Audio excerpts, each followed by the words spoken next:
오늘은 데살로니가전서 5장 11절부터 있는 말씀을 가지고 은혜를 나누겠습니다. 우리 11절 다 같이 읽겠습니다.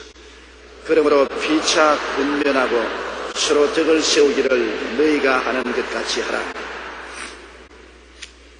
기독교 신앙이란 혼자서 믿는 것이 아닙니다. 너희 두세 사람이 내 이름으로 모인 곳에 나도 너희와 같이 겠다 했습니다. 우리는 모여야 합니다. 흩어지면 안 되는 것입니다. 어떠한 젊은이가 교회를 그만두려고 작정을 했습니다. 목사님이 신방을 가니까 교회에 대한 여러 가지 불평을 말하면서 나는 예수님은 떠나지 않겠지만은 교회는 이상 나가지 않겠다고 말했습니다.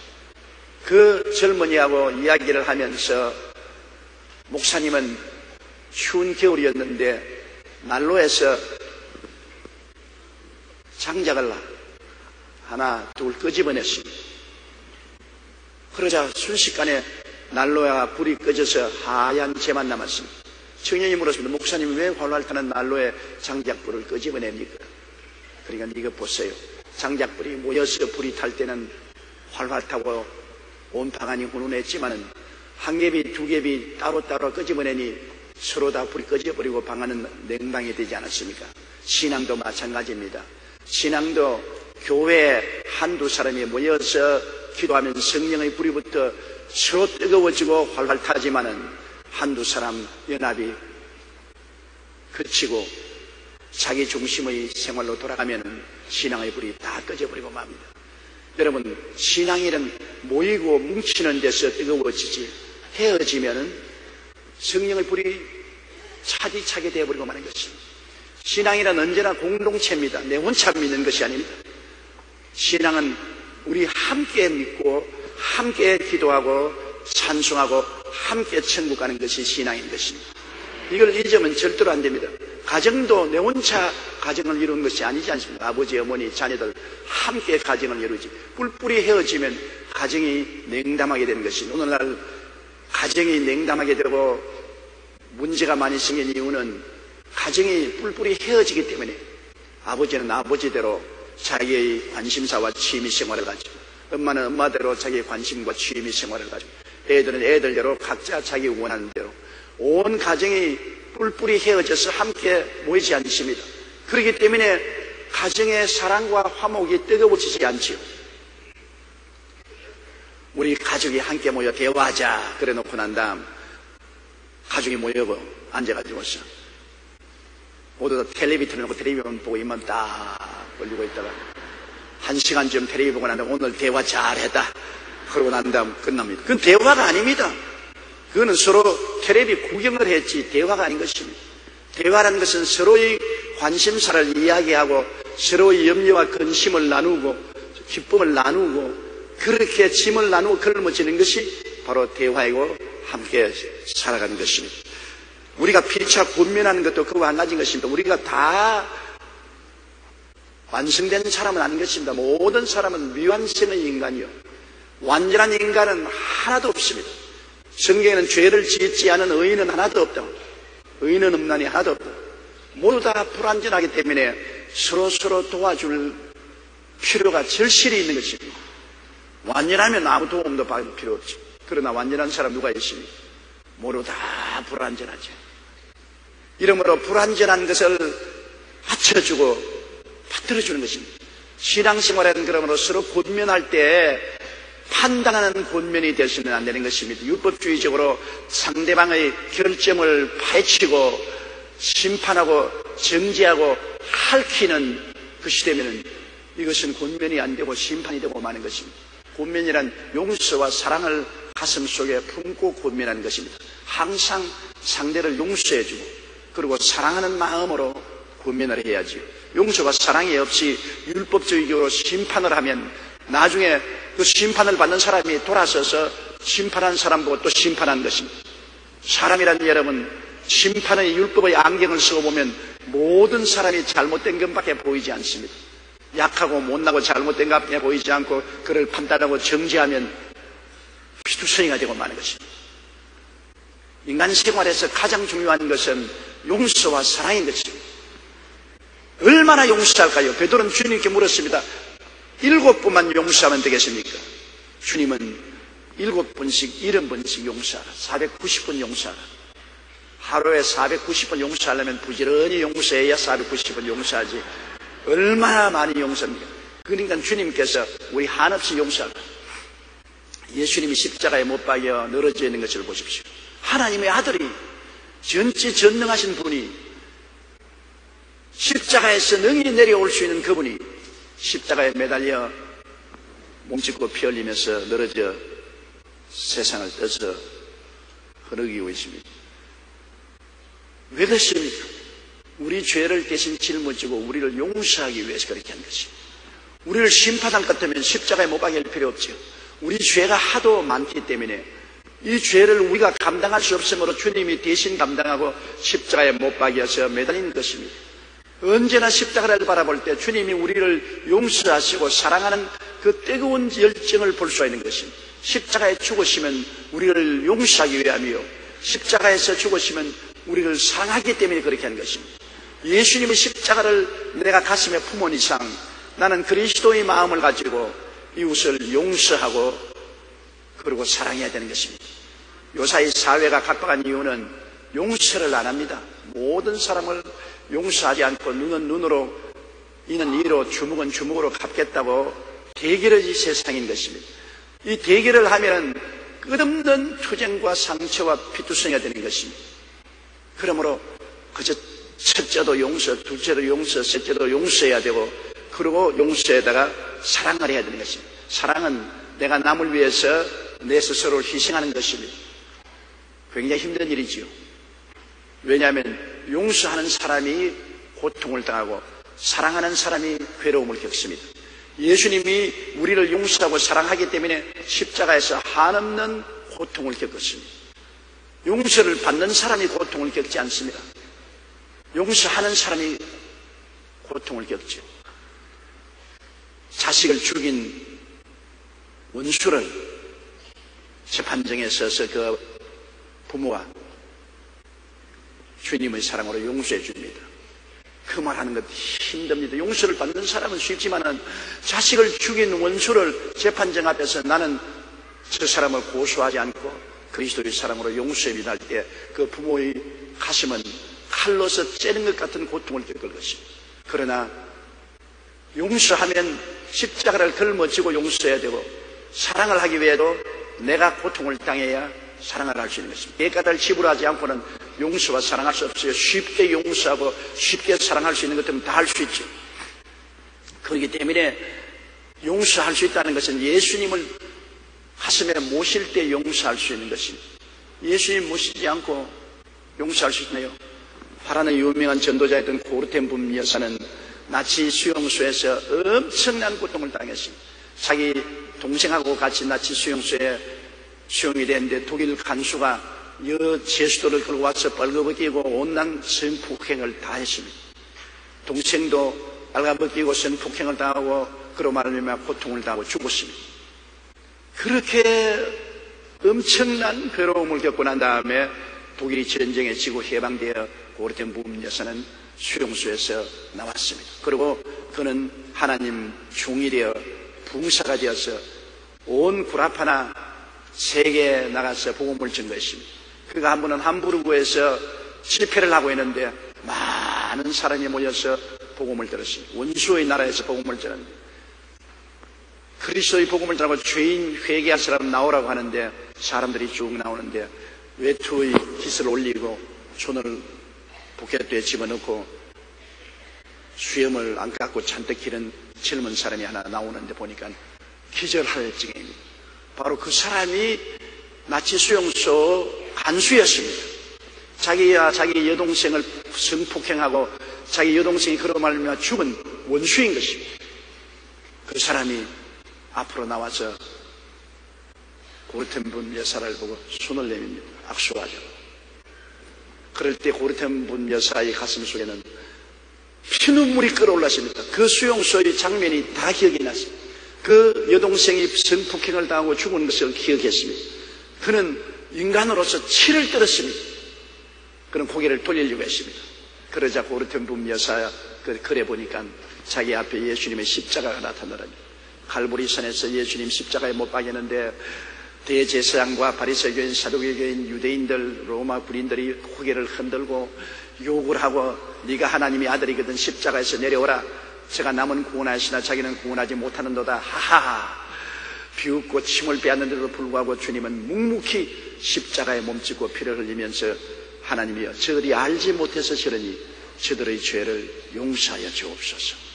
그 장면과 그 음성이 마음속에 들려오면서 고르텐붐아, 나는 나를 십자가에 못 박고 모든 모욕을 하는 사람을 위해서 십자가를 걸머졌다. 너도 십자가를 걸머지라. 그래서 주님의 그 환상과 음성을 듣고 그 독일 간수에게 손을 내밀어 악수를 하자마자 하늘 문이 열리고 하늘에서 엄청난 성령의 기름 부으심이 와서 그는 모든 과거를 다 잊어버리고 그 원수된 독일인을 사랑하고 축복해 줄 수 있었다고 기록하고 있는 것입니다. 그러기 위해서 그 마음속에 처음 느낀 충격은 엄청났습니다.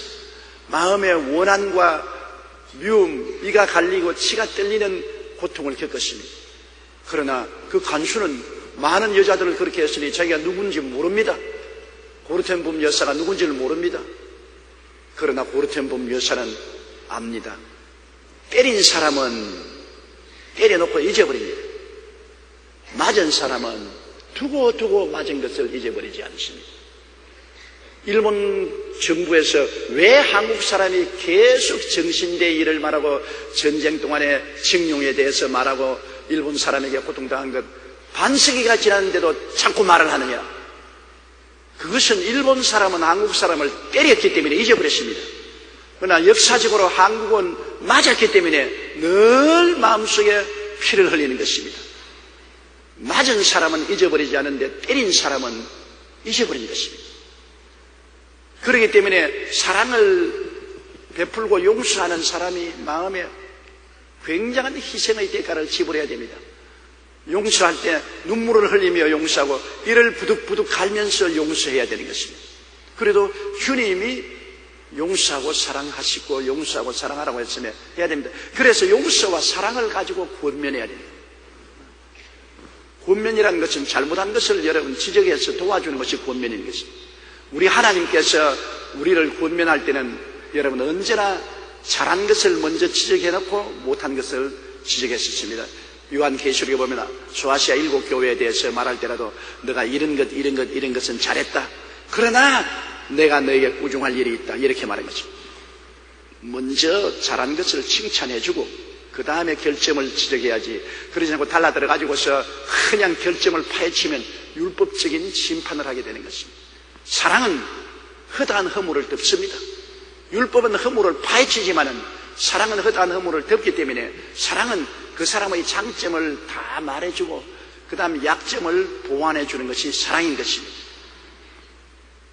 이러므로 권면할 때 당신은 참 기도도 잘하고 열심히 있고 충성스럽고 사람들이 다 칭찬을 합니다. 그러면 기분이 허물하거든요. 그런데 한 가지만 더 보태면 얼마나 좋겠어요.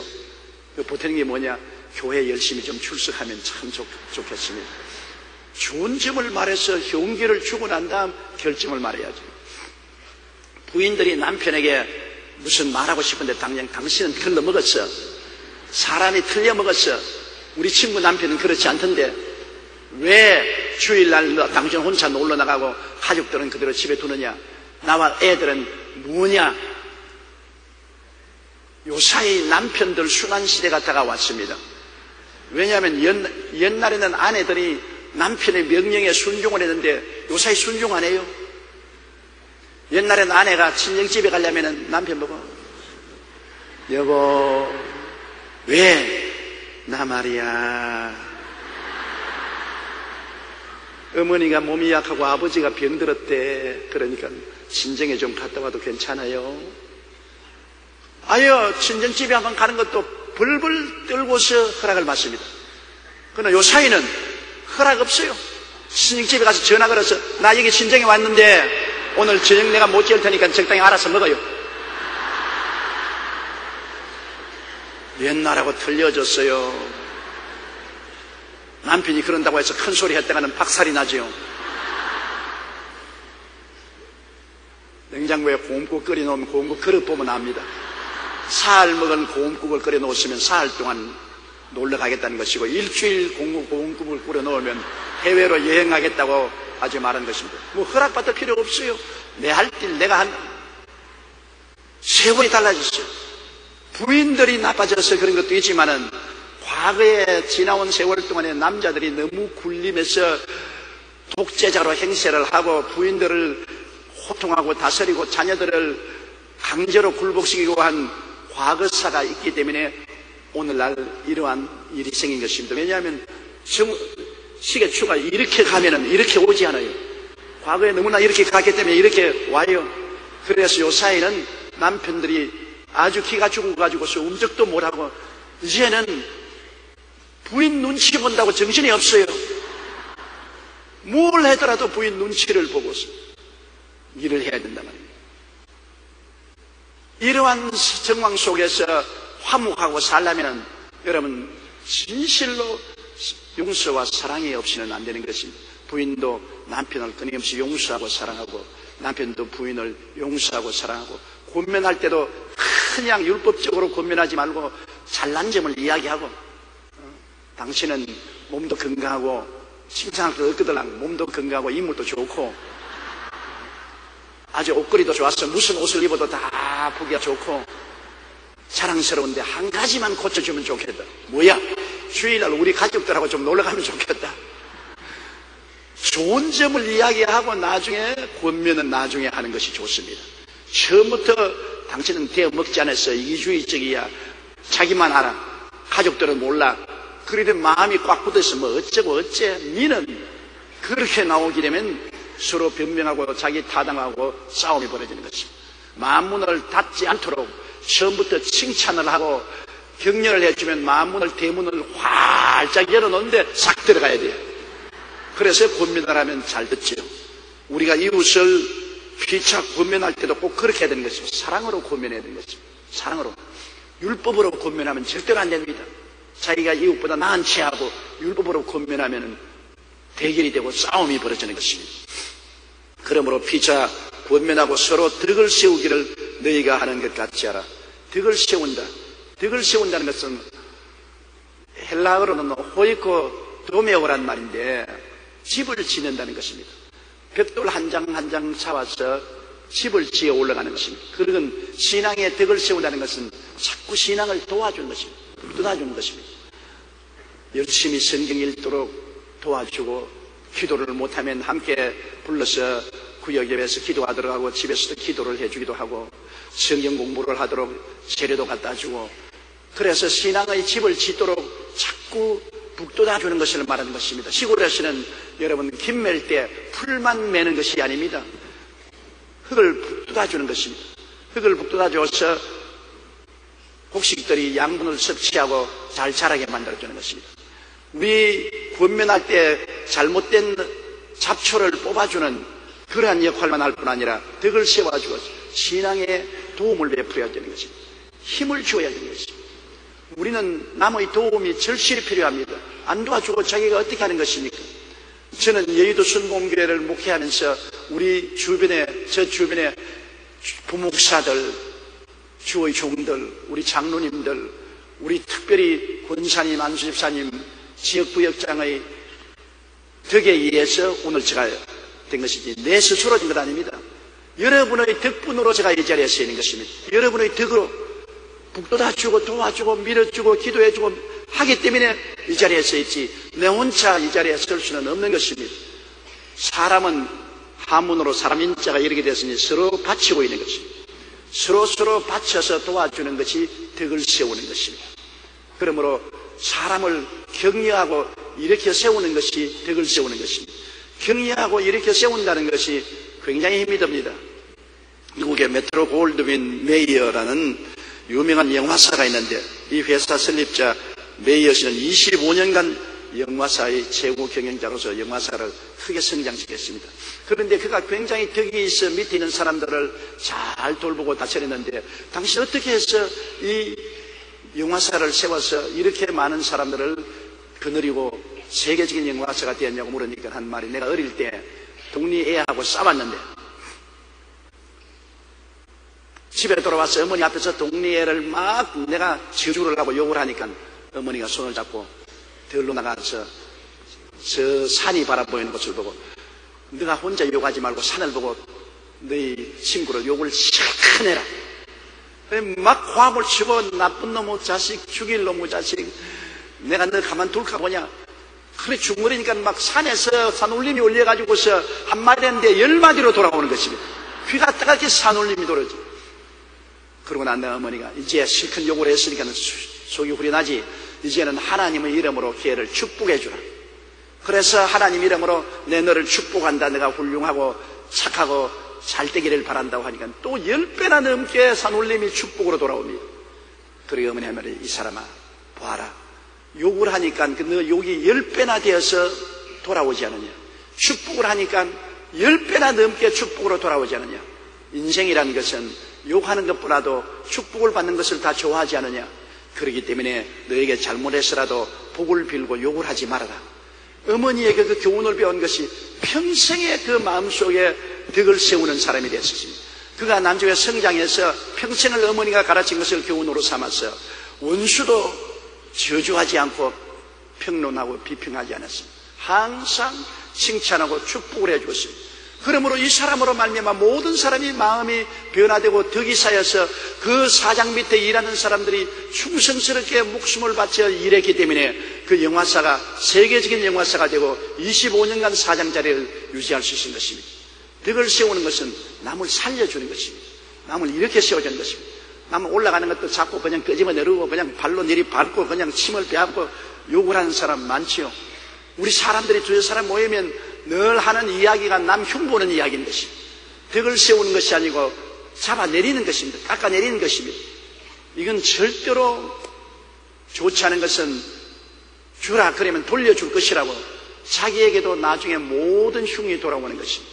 덕을 세운 일을 해야 합니다. 남을 권면도 하고 언제나 칭찬하고 격려하고 복을 도도워 주어서 성공적인 인생을 살도록 그렇게 하는 것입니다. 그러므로 피차 권면하고 서로 덕을 세우기를 너희가 하는 것 같이 하라. 그 다음 12절요. 형제들아 우리가 너희에게 구하노니 너희 가운데 수고하고 주 안에서 너희를 다스리며 원하는 자들을 너희가 알고. 우리가 신앙생활을 하려면은 우리를 도와주는 도우미가 필요하지 않아요. 제일 우리를 도와주신 분이 우리 주 예수님이시고, 우리 죄와 불의, 추악과 저주와 절망을 짊어지시고 주님께 십자가에 못 박여 대신 증산해 주시고 구원해 주신 예수님이 제일 먼저 우리를 위해서 수고해 주셨으므로 그리스도에 대한 감사와 찬양은 끝없이 해야 되고, 예수님이 일을 다 마치고 보좌에 앉으시고 예수님 다음으로 다른 보혜사로서, 예수님은 처음 보혜사인데 다른 보혜사로서 우리를 돕기 위해서 오신 분이 성령이신 것입니다. 성령이 오늘날 우리를 도우십니다. 성령이 우리와 함께 계시고 우리 안에 거하시고 우리를 도와주심으로 우리 신앙생활하는데, 성령이 또 누구를 사용하느냐? 성령이 주의 종을 사용하시는 것입니다. 성령은 육체를 가지고 있지 않고 바람같이 와 계시기 때문에 성령은 사람을 통해서 일하는 것입니다. 지금 제가 여러분에게 하나님 말씀을 해석하고 있지만은 실제로 제가 하는 것이 아니라 저희 속에 계신 성령이 내 입술을 통해서 역사하는 것입니다. 성령의 그릇이지요. 그러므로 주의 종은 성령의 그릇입니다. 완전한 그릇은 못 되지요. 주의 종이 완전하지 못하기 때문에 그릇이 깨어지고 금이 가고 완전하지 못한 그릇도 성령님이 사용하신 거기 때문에 완전하지 못합니다. 주의 종이라고 해서 완전한 사람이 없지요. 불완전하게 짝이 없지만은 그러나 주님께서 우리를 머슴으로 사용하는 것입니다. 이렇기 때문에 주의 종은 인간 주의 종이 아니라 하나님의 그릇이요, 하나님의 일꾼이요, 하나님의 머슴인 것입니다. 머슴 그 자체는 볼 일 없지요. 누가 머슴을 씁니까? 성령이 쓰는 도구이기 때문에 우리가 그 머슴을 존경해야 되는 것입니다. 성령이 그 사람을 사용하고 계시는데 그 머슴을 우리가 욕하고 짓밟고 흉보고 핥히면은 결국에는 그 머슴을 사용하는 성령님을 회방하는 것이고 그 사람을 보낸 예수님을 대적하는 것이고 결국 하나님을 대적하는 것입니다. 성경에 주님 말씀하기를 내게 냉수 한 그릇 대접하는 자도 결코 상을 잊지 않는다. 너를 영접하는 자는 나를 영접하는 것이요 나를 영접하는 자는 하나님 아버지를 영접하는 자라고 말했습니다. 너를 배반하는 자는 나를 배반하는 자요 나를 배반하는 자는 하나님 아버지를 배반하는 것입니다. 하늘나라에는 반드시 하나님이 사용하는 그릇들이 있습니다. 목사도 있고 전도사도 있고 그리고 장로도 권사 안수집사도 있고 교회 더구나 우리 지역장 부역장들 다 주님 사업에 투입된 하나님의 모습들입니다. 하나님의 일꾼들인 것입니다. 우리가 육신적으로 사람을 보면 안 됩니다.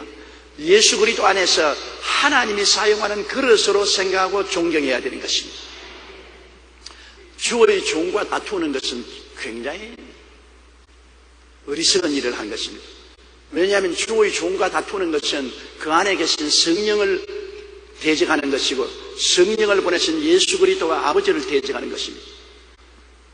주의 종이 잘못한 일이 많죠. 약한 일이 많습니다.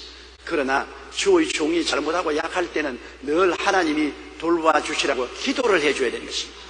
나도 완전하지 못한데 상대만 완전하기를 원할 수가 없지 않아요. 그러므로 하나님이 어찌한지 저 주의 종을 변화시게 해서 완전한 주의 종이 되도록 해달라고 기도해야지 흉보고 손가락자로 핥혀서는 안 될 것은 그런 주님이 사용하는 종인 것입니다. 옛날에 여리고에서 엘리사가 올라가는데 40여 명의 애들이 나와서 청년들이 나와서 대머리에 올라가라 엘리사가 대무였어. 나는 그 성경만 보면 내가 별로 기분이 좋지 않아. 그래서 엘리사 하나님의 종을 보고 엘리사 올라가라 대머리 올라가라 그가 돌아서서 저주하니까 앙콤이 나와가지고 그 40명을 다 찢어버렸다. 엘리사가 문제가 아닙니다. 그 대머리는 정말 대머리지요. 그러나 하나님이 사용하는 주의 종을 모욕하니까 하나님이 모욕을 당하는 것입니다. 이것을 꼭 잊지 말아야 돼요. 하나님이 보내신 자는 하나님의 일을 하는 것이기 때문에 하나님이 보내신 자를 모욕하고 상처 입히면 하나님이 상처를 받는 것이 되는 것입니다. 이러므로 우리가 축복받는 비결 중에 하나는 우리를 돌보는 주의 종들, 우리 지역장, 부역장들을 존경하고 사랑하고 위해서 기도해주고 내가 마음이 안 맞으면 싸우지 말고 떠나는 것이 제일 좋아요. 우리 교회 주의 종들하고 마음이 안 맞으면 교회를 떠나면 돼요. 많은 교회가 있으니까 마음 많은 교회에 가면 되지. 싸워서 피투성이가 되면 결국 주님을 피투성이로 만드는 것입니다. 이러므로 주님의 기름 부은 자, 주님이 사용한 자를 여러분 극히 존귀히 여기고 위해서 기도해주고 격려하고 힘을 내도록 용기를 줘야 되는 것입니다. 주의 종을 낙심하게 하고 주의 종이 한탄하게 만들고 하나님 사업할 수 있는 용기를 잃어버리게 만드는 것은 그리스도를 대적하는 일이 되고 마는 것입니다. 굉장히 조심해야 돼요. 주의 종이 잘못한 사람들 많아요. 주의 종이 완전한 인격자가 아닌 이상 실수도 많이 해요. 그럴 때는 주의 종도 여러분의 용서와 사랑이 필요한 것입니다. 주의 종을 용서하고 사랑하고 여러분이 용서와 사랑을 가지고 주의 종도 권면하고 주의 종을 위해서 덕을 세워주고 서로 도와주는 것입니다. 주의 종이라고 해서 그가 주님은 아닌 것입니다. 하나님께 직분을 받았을 따름이지 우리와 똑같은 형제요 자매인 것입니다. 그러므로 주의 종도 여러분의 권면이 필요하고 여러분의 격려가 필요하고 용서가 필요하고 사랑이 필요한 것입니다. 절대로 주의 종은 나보다 특별한 사람이고 나보다 위대한 사람으로 나보다 완전한 사람이라고 그렇게 생각하고 조금이라도 결점이 있으면 해치고 비난하고 공격하고 하는 일은 하지 말아야 될 것입니다. 그러므로 형제들아 우리가 너에게 구하노니 너희 가운데 수고하고 주 안에서 너를 다스리며 원하는 자들을 너희가 알고 13절요 그들의 역사로 말미암아 사랑 안에서 가장 귀히 여기며 너희끼리 화목하라. 그들의 사역하는 것을 보고서 사랑 안에서 귀히 여겨라. 용서하고 사랑해주고 귀하게 여겨주라. 하나님 사업하는 거 보면 참 귀하지 않아요?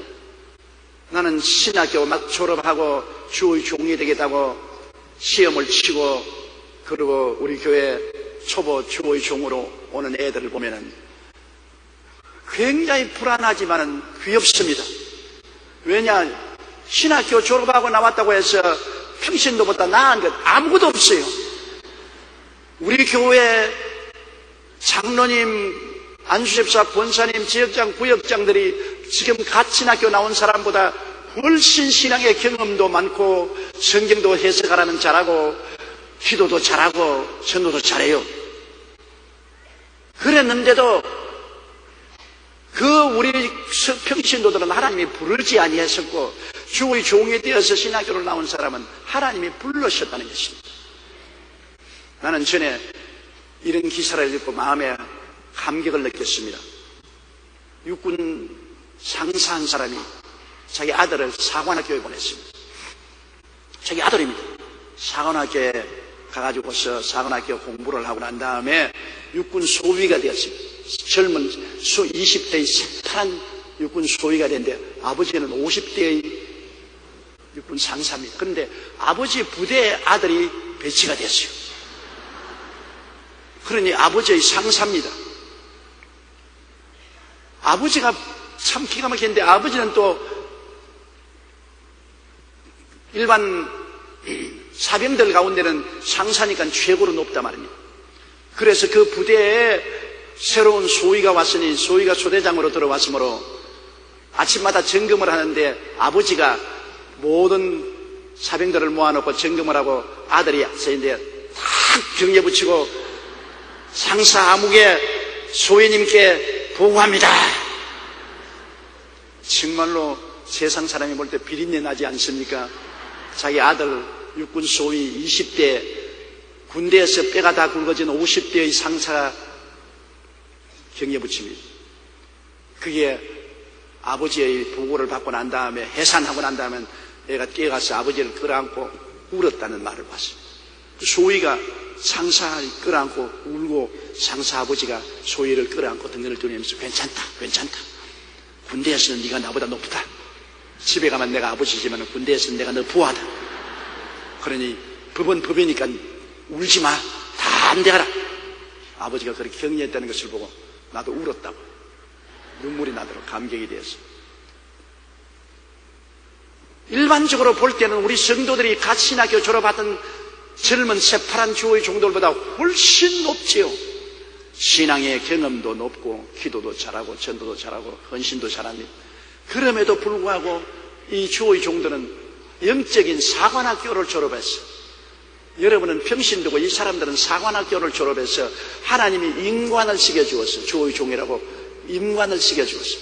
모든 것이 부족하지만은 하나님이 주의 종이라는 직위를 주셨어요. 그 직위는 사람이 준 것이 아니라 하나님이 주었기 때문에 사람을 존경하는 것이 아니라 직위를 존경하는 것입니다. 사람을 사랑하는 것이 아니라 그 직위를 사랑하고 그 사람의 입에서 나오는 말이 위대하신 것이 아니라 그 입에 있는 하나님 말씀을 우리가 사랑하고 존경하는 것입니다.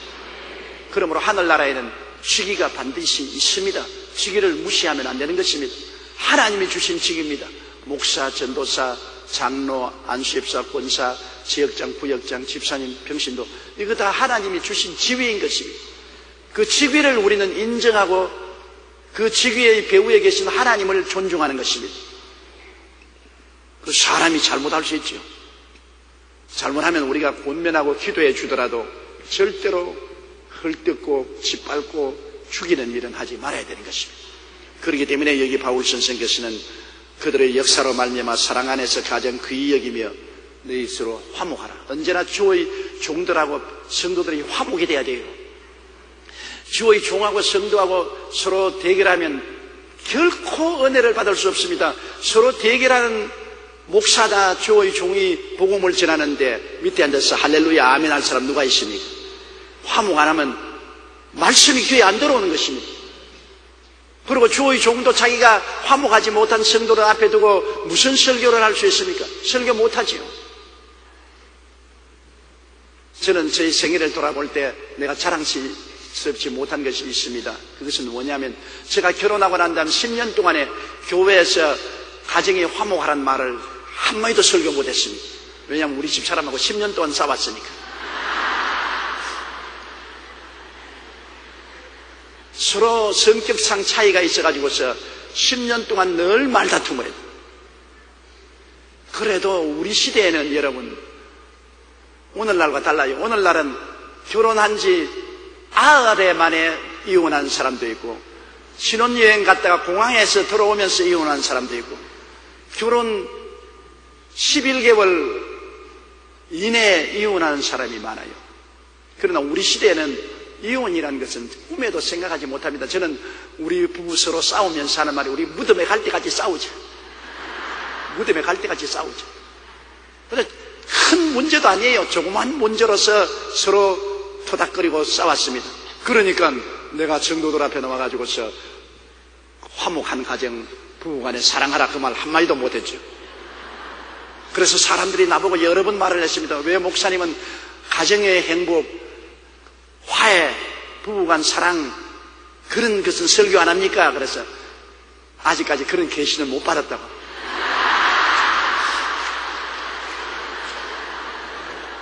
그런데요, 10년이 지나고 난 다음에 하루 기도를 하는데 하나님께서 이제 내가 너에게 명령한다. 너희 아내를 사랑하고 가정의 화목을 가져라. 하나님이 말씀을 하시더라고요. 그런데 하나님 말씀을 듣고 난 다음에 내가 우리 집사람 보고 말했습니다. 이제 내가 하나님 말씀을 들어서 명령을 받았으니까 이제는 내가 어떻게 해도 당신을 순종하고 당신 말을 듣고 사랑할 테니까 마음대로 하라. 이제 욕을 해도 내가 대답 안 하고, 나를 취업하고도 내가 대항 안 하고, 내가 아주 순한 사람이 될 테니까 그렇게 하라. 그 말 몇 번이나 했지만은 또 되는가 참말인가 거짓말인가 보자. 그때 이후로 지금까지 싸운 적이 없어요. 안 싸워요. 그러고 난 다음에 제가 설교한 유명한 설교가 있습니다. 행복한 가정. 그 테이프가 얼마나 팔렸는지 지금도 팔려나가고 있다고요. 행복한 가정의 비결이라. 그러므로 사람이 여러분 이 세상에 완전한 사람이 없잖아요. 제가 주의 종으로서 너무나 사람들에게 사랑을 받고 존경을 받으면서도 내 속으로는 이러한 갈등이 있었다고요. 그것도 젊을 때는 내가 이 이야기도 못하지요. 이제는 나이 70이 넘었으니까 내 허물도 내가 마음대로 말을 해도 괜찮지만은 젊을 때는 이 말을 했다가는 또 집에 가서 구박을 한없이 당할 것이니까 못하지 않아요. 그러므로 너희끼리 화목하라. 목사도 자기 부인하고 화목을 해야 설교를 할 수가 있어요. 또 목사가 성도들하고도 화목해야 설교를 할 수 있어요. 또 성도들도 목사와 주의 종들하고 화목해야 말씀을 듣고 은혜를 받을 수가 있어요. 그러므로 우리가 화목하는 것 굉장히 중요한 것입니다. 서로 사랑 가운데서 용서하고 권면하고 우리가 격려하고 그리고 존경하고 화목해야 되는 것입니다. 신앙이라는 것은 이러한 것이 절실히 필요한 것입니다. 우리가 살자니까 권면은 할 수가 없지요. 부부간에도 권면하고 이웃간에도 권면해야 되는데, 권면할 때 용서와 사랑을 꼭 가지고 권면하세요. 따라 말씀해. 권면할 때 용서와 사랑을 가지고 권면하라. 항상 남에게 덕을 세워라. 도와주는 것입니다. 덕을 세워라. 그리고 주의 종들을 사랑하고 존경하며 화목하고 지내라. 주의 종들하고 싸우지 마시고. 나는 제가 부산에 평신도로 있을 때 리처드 목사님이라고 미국 선교사가 하는 순복음교회에 출석했습니다. 우리 교회를 순복음교회로 이름 붙인 것은 내가 평신도일 때 그 리처드 목사님이 부산에서 세운 교회가 순복음교회이기 때문에 거기에 영향력을 받아서 제가 순복음교회라는 이름을 붙였습니다만, 그분이 목회할 때 나는 평신도니까 뭐가 뭔지 몰랐어요. 나는 교회라고는 평생에 처음 나갔는데요. 교회 장로 집사가 있는 줄도 몰랐습니다. 그냥 교회 나간 줄 알았는데, 교회 무슨 일인지 거기에 집사하고 선교사 우리 담임 목사하고 사이가 좋지 않았어요. 싸움이 붙었어요. 그래가 아유, 교회 나갔는데 내가 너무 놀란 것은 주일날 예배 드리러 갔는데 집사가 올라가서 선교사 목을 잡고서 끌어내려옵니다. 그래서 선교사는 간단해서 안 내려오겠다고 대항을 하고 안경이 벗어져 떨어져서 안경이 그냥 박살이 나고 막 성도들이 울고, 저는 정신이 하나도 없었어요. 아, 예수 믿는 교회가 왜 이러냐. 저는 그때 평신도이기 때문에 이건 완전히 시장 서고 난장판 아니냐. 그런데 나는 그때 주의 종이 선교사이기 때문에 나는 선교사 편이었지. 뭐 잘한지 못한지 그건 난 몰랐어 그때는. 그러나 어떻게 선교사가 복음을 전하는데 평신도 집사가 선교사 멱살을 잡고 안경이 떨어뜨려서 발로 밟아서 깨버리고 하느냐. 그래서 저도 막 일어나가지고 집사 보고 막 손가락질하고 나가라. 네가 뭐냐 나가라. 그러고 난 다음 세월이 흘러서 저는 신학교에 들어왔는데 그 집사님 가족이 서울로 올라왔어요. 서울로 올라와서 서울에서 제가 만났는데 굉장히 초췌하더라고요. 서울에 와서 하는 일이 다 안 되고 가정이 풍지박산이 되고 나중에 보니까 한강에 투신해서 자살해버리고 말았습니다. 결국 주의 종하고 싸워가지고서 하나님의 심판을 받으니까 서울로 와서 그렇게 가정이 풍비박산되고 나중에는 한강에 투신 자살해버리고 말이에요. 그렇기 때문에 주의 기름 부은 자와 대적하지 마십시오. 싫으면 떠나가야 돼요. 옛날에 우리 아버님이 나가는 교회에 주의 종과 교회 지식들이 싸움이 붙었을 때 내가 아버님께 말했습니다. 아버님 교회를 떠났어요. 그 교회에 있어서 싸움에 이 편도 저 편도 들면은 하나님 앞에 채찍을 맞을 테니까 아버님은 그 교회를 떠나서 다른 교회로 갔어요. 그래서 아버님이 그 교회를 떠나서 다른 교회로 가신 적이 있습니다. 싸움할 바에는 떠나는 것이 좋아요. 교회는 절대로 분쟁을 해서 교회를 깨뜨려서는 안 되는 것입니다. 교회는 그리스도의 몸이기 때문에 그리스도의 몸에 상처를 입혀서는 절대로 안 되는 것입니다. 예수님 십자가에 한 번 매달렸으면 되었지 왜 또다시 십자가에 예수님을 못 박아야 되는 것입니까? 교회는 그리스도의 몸이기 때문에 주님께서 다스리십니다. 주님께 기도하고 기다릴 줄 알아야 되는 것입니다. 요사이 사람들은 성격이 급해서 못 기다려요. 기다려야 돼요. 농부가 봄에 씨를 뿌리고 가을까지 기다리는 것처럼 우리는 기도하고 하나님께 맡기고 기다리고 하나님이 역사하도록 해야지 내가 역사하면 안 되는 것입니다. 일은 하나님이 하시기 때문에 하나님께 일을 맡기고 기도하고 기다려야지 내가 들어가서 하나님 제껴놓고 내 힘으로 문제를 해결하려고 하다가는 일을 낭패하게 만들고 마는 것입니다. 그러므로 교회에 문제가 생기면 주의 종도 하나님께 맡기고 성도들도 하나님께 맡기고 서로 위해서 기도하고 기다려야 되는 것입니다. 기다려야 돼요. 그러면 하나님은 성령의 역사에 주어서 서로 변화시키든지 하나님이 옮기시든지 하실 것입니다. 하나님 없는 인본주의적인 교회가 아닙니다. 교회는 하나님이 세운 교회이기 때문에 하나님이 역사하시고 다스리십니다. 하나님이 여러분 문자적인 하나님,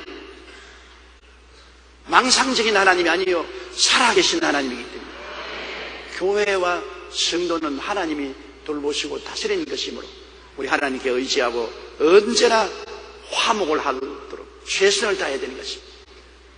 용서하고 사랑하고 덕을 세우고 화목하라. 이것이 가정도 그렇고 교회도 그렇고 우리가 행복하게 살아갈 수 있는 특징인 것입니다. 용서와 사랑과 덕을 세우고 화목하는 것이 없으면 돈이 많아도 지위가 있어도 명예가 있어도 권세가 있어도 아무리 교회가 커도 아무 의미가 없습니다. 우리 대한민국이 북한과 남한이 서로 대결하지 말고 서로 화목하고 통일이 되면 얼마나 강대한 국가가 되겠습니까? 그러나 우리가 서로 갈라지셔서 서로 물고 찢고 싸우고 대결하고 있으면 많은 돈을 국방비에 소모하고 대결에 돈을 소모하고 에너지 소모하고 우리가 잘 살 수 있는 기회를 놓치지 않습니다. 화목이란 얼마나 중요한지 모릅니다. 오늘날 세계가 서로 미워하고 전쟁하지 않고 그 돈으로 불쌍한 사람 돕고 구제하고 병을 물리친 퇴치에 사용한다면 이 세계가 낙원이 될 것입니다. 이 세계에 엄청난 돈을 국방비에 사용하고 있기 때문에 얼마나 돈을 낭비하고 있는지 모르는 것입니다. 우리는 용서하고 사랑하고 덕을 세우고 화목하라. 이것이 예수 그리스도가 우리에게 전해준 메시지인 것입니다. 용서하고 사랑하고 덕을 세우고 화목하라. 예수님을 바라보고 예수님 하나님과 우리 사이에 화목 제물이 되셨어요. 그리스도 피를 통하여 하나님과 우리가 원수된 답이 다 무너지고 우리는 하나님과 화목합니다. 하나님은 예수를 통해서 우리를 용서하시고 우리를 사랑하시고 우리에게 덕을 세워주시고 우리를 품에 품어주시지 않습니까? 우리는 예수님을 항상 우리 마음속에 품고서 살아야 되는 것입니다. 예수님을 바라보고 예수님을 닮아가려고 해야 되는 것입니다. 나는 못해요. 울어도 못하고 힘쓰도 못하고 예수도 안 돼요. 내 힘으로는 안 돼요. 그러나 내 속에 계신 예수님께 의지해서 될 수가 있는 것입니다.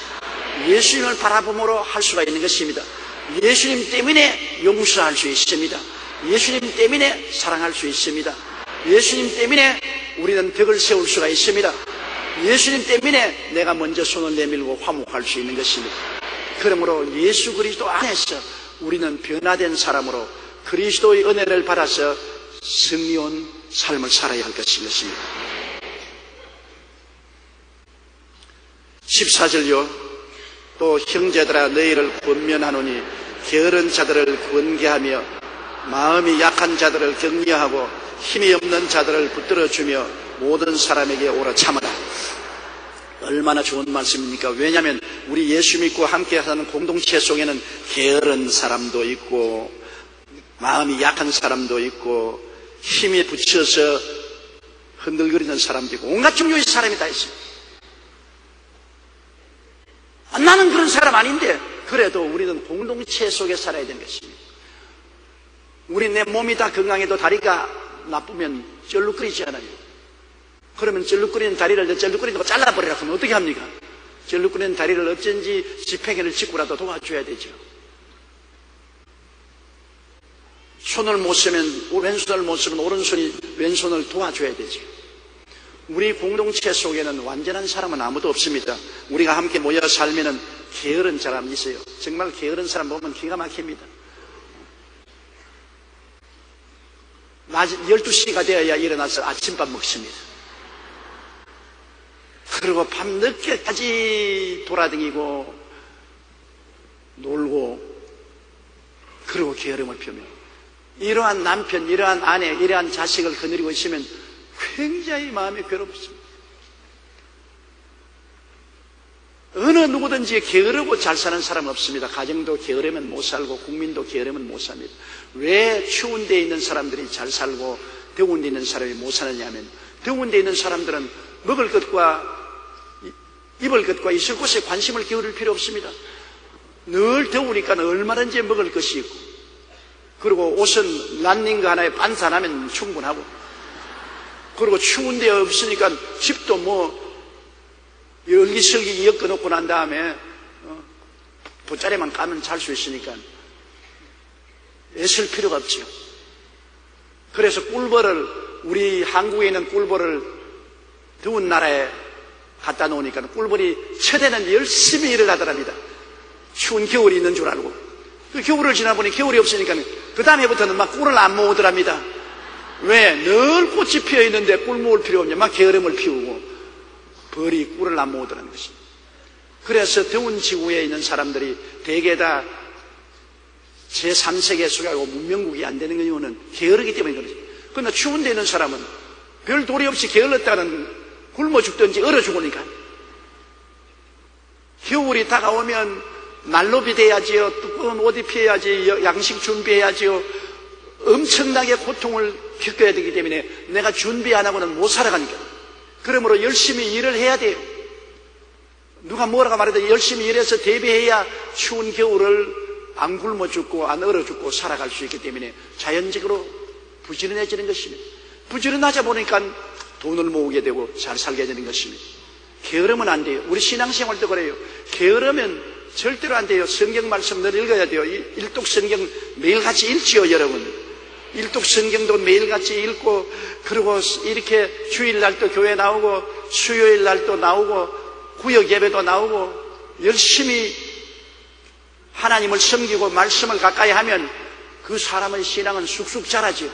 그러나 예수를 믿고 나면 게을러서 성경도 읽지 아니하고 겨우 주일 한번 나올까 말까. 수요 예배는 아예 내 인생의 사전에는 수요 예배는 없다.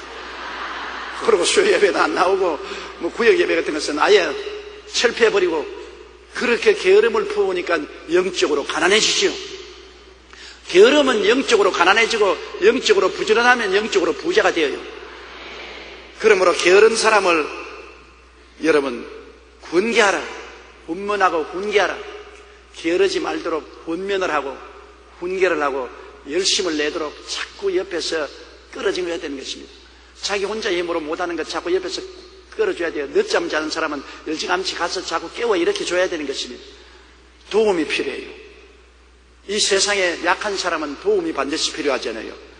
그리고 마음이 약한 자들은 마음이 약해서 늘 불안하고 공포심을 가지고 뒤로 물러가고 부정적이 되고 불신앙이 되는 것입니다. 이 마음이 약한 사람은 네가 왜 이렇게 마음이 약하냐? 너는 버림받았다. 그렇게 하면 안 되잖아요. 마음이 약한 사람은 곁에 와서 용기를 주고 희망을 주고 기도를 해주고 붙들어주고 끌어줘야 돼요. 그 마음이 약한 사람들은 지역장 구역장들이 애를 먹고 자꾸 교회로 끌고 나와서 힘을 북돋아주는 일을 해야 되는 것입니다. 사람은 용기가 필요해요. 여러분 성도들이 제게 와서 제게 위해서 기도해주고 제게 말씀해주는 것도 제게 엄청난 용기가 되는 것입니다. 뭐 목사가 무슨 용기가 필요하냐? 그렇지 않아요. 제게 오는 인터넷 글에 제게 대해서 힘을 주고 기도를 해주고 권면을 해주면 제가 그것을 읽고 굉장한 용기와 힘이 되어요. 우리는 장성한 사람이나 아직 어린이나 건강한 사람이나 연약한 사람이나 서로 용기를 북돋아줄 필요가 있는 것입니다. 우리는 다 약한 점이 있으니까 강하게 해줄 필요가 있는 것입니다. 병들어서 지금 겁을 내고 있는 사람에게 자꾸 들어가서 너 죽는다 이제는. 너 이제 박살났다. 너 가족들 어떻게 할래? 이러면 완전히 그 사람 죽이는 겁니다. 근데 병들어 들어올 가라도 없어. 주님이 같이 계신다. 제가 채찍에 맞음으로 너가 나음을 입었다. 이미 법적으로 나은 사람인데 그것을 내가 실제 취하는 것은 내 기도로 취하는 것이니까 우리 함께 기도하자. 손을 잡고 이미 법적으로 나은 병을 하나님 고쳐달라고. 의심하지 말고 기도하자. 두려워할 것 없다. 용기를 내라. 그러면 굉장히 힘을 얻잖아요. 생활에 낭비하고 실망당하는 사람 찾아가서 주님이 이미 십자가에서 아브라함의 복을 허락해 주신 것이므로 너는 복받은 사람이다. 너는 지금 현실이 이렇게 괴로워도 실제는 복받은 사람이니 법적으로 복을 받았으므로 실제로 복이 받도록 기도하자. 법적으로 이미 복받은 사람이니 기도만 하면 복이 오게 되어 있다. 구하라 주실 것이요 찾으라 찾을 것이요 두드려 열릴 것이라는 것은 이미 법적으로 아브라함의 복을 주신 것이기 때문에 법적으로 허락된 것 실제적으로 받도록 기도하자. 함께 합심해 기도. 그래서 구역 예배가 필요하고 지역장 구역장에 가서 합심해서 기도해 주는 것이 필요하고 신방이 필요한 것입니다. 그러면 약한 사람이 힘을 얻고 문제를 해결하고 하나님의 능력이 임하고 좋은 일이 일어날 수가 있는 것입니다. 힘이 없는 자들을 붙들어주며 육신으로 힘없는 사람도 옆에서 붙들어줘야 되잖아요. 그리고 영적으로 힘이 없는 사람은 여러분 기도로서 붙들어줘야 되잖아요. 이 세상 사는 동안에 모든 우리 공동체 속에 다 좋은 사람만 모여있지 않습니다. 게으른 사람도 있고 마음이 약한 사람도 있고 힘이 없는 사람도 있고 죄 짓는 사람도 있고. 그러므로 공동체는 그런 것입니다. 교회에 나오면 왜 그러냐 이렇게 아는 사람인데 교회가 여러분 천사들이 모인 곳이 아닙니다. 교회는 온갖 약한 사람들이 다 모인 것입니다. 자기 잘났던 사람 교회 안 나와요. 교회 지위 있고 명예 있고 돈 있고 권세 있고 육체적으로 건강한 사람 교회 잘 안 나와요. 교회는 지위도 없고 명예도 없고 권세도 없고 돈도 없고 실패하고 병든 사람들이 피난처로 오는 것입니다. 그러므로 교회에 문제가 있는 사람들이 교회에 와요. 문제가 없는 사람들이 교회를 안 와요. 문제가 없는 사람들은 문제가 있을 때까지 교회를 못 나와요. 자기가 약한 줄 알아야 자기를 도와주는 사람을 찾지요. 문제 있는 사람이 교회에 나와서 하나님 은혜를 받고 영혼이 잘 되고 범사에 잘 되고 강건하고 생명을 얻되 넘치게 얻으면 그 다음 문제 있는 사람들이 와서 교회에서 굉장히 귀찮게 굽니다. 게으른 사람이 와서 귀찮게 굴고 약한 사람 힘없는 사람이 와서 귀찮게 굴면 그거 참고 도와줘야지. 개구리 올챙이 시절 모른다고 뭐 이런 게 다 교회 와서 야단이야. 그렇게 말하면 안 되는 것입니다. 교회는 천사들이 모인 것이 아니라 상처 입은 사람들이 모인 것이 교회인 것입니다. 그러므로 교회는 엄청나게 참아야 돼요. 참아야 돼요. 성급하게 하면 절대로 안 되는 것입니다. 어린애에게 기르는 부모가 엄청나게 참고 똥오줌을 다 가리고 똥을 몇 섬, 오줌을 몇 마를 받아대고 그래서 건강하게 길러내는 것처럼 교회는 그런 것입니다. 그렇기 때문에 성경에 모든 사람에게 오래 참으라. 또 참고 또 참고 또 참고 또 참고. 사랑은 오래 참는다. 사랑의 제일 첫째 조건이 참는 것입니다. 사랑한다면서 참지 못하면 사랑 아닌 것입니다. 참아요. 오른뺨을 치면 왼뺨을 돌려대고 참고, 속옷을 달라면 겉옷까지 주고 참고, 오리를 가자면 심리까지 주면서 참아야 돼요. 참는 자가 나중에는 승리하는 것입니다. 참는 자가 복을 받는 것입니다. 못 참으면 나도 죽고 너도 죽고 함께 죽는 것입니다. 우리는 절대로 성급하게 하지 말아야 됩니다. 어떤 사람이 저보고 물어요. 조 목사님이 젊을 때 목회할 때하고 지금 48년이 지난 오늘날하고 뭐가 다르냐. 그래서 제가 한마디로 말하면 젊을 때는 못 참았고 지금은 참는다. 젊을 때는 성격이 팍 올라와서 그냥 못 참고 모든 것을 성격대로 했는데 세월을 지나고 보니 그것은 어리석게 짜게 하면 쉽게 성내고 쉽게 판단하고 쉽게 결정하는 것은 자기 무덤을 파는 것입니다. 나이 먹을수록 깨달은 지혜는 참는 지혜입니다. 다른 지혜가 아니에요. 성급한 것은 지혜가 없는 것이고 참는 것이 지혜예요. 그러므로 이제는 깨달은 것은 참는 것이다. 게으른 사람 보고도 권면하면서 참고 언제고 부지런해질 것을 기대하고 참고 또 참고, 마음이 약한 사람 보고도 강해지도록 권면하고 또 참고 또 참고, 힘이 없는 사람도 붙들어주면서 또 참고 기다리고 또 참고, 자꾸 참으면 하나님이 역사해 주시는 것입니다. 참는 여러분 되십시오. 남편이 마음에 안 맞거들랑 참으세요. 하나님께 내어 맡기고 참으세요. 쉽게 이혼한다는 소리 하지 마세요. 아내가 마음에 안 들어도 참으세요. 자꾸 참으세요. 자식이 고통을 주더라도 참으세요. 끝없이 참으세요. 참는 자는 결국에 면류관을 쓰게 되는 것입니다. 성급한 자는 언제나 낭패와 실망을 당하는 것입니다. 오래 참는 사람이 다 천국에 올라가지 않습니다. 그러므로 예수 믿는 신앙의 가장 중요한 키는 사랑이고 사랑의 근본은 참는 것입니다. 그러면 우리는 신앙생활을 할 수 있죠. 여러분, 용서하고 사랑하고 권면하고 화목하고 참는 것, 이것이 우리의 삶의 가장 중요한 요소인 것입니다. 따라 말씀하세요. 용서하고 사랑하고 권면하고 화목하고 참자. 그렇게만 하면 여러분 대박이 터지는 것입니다. 여러분의 개인 가정생활, 자녀, 환경에 놀라운 하나님의 은총이 임하시게 될 것입니다.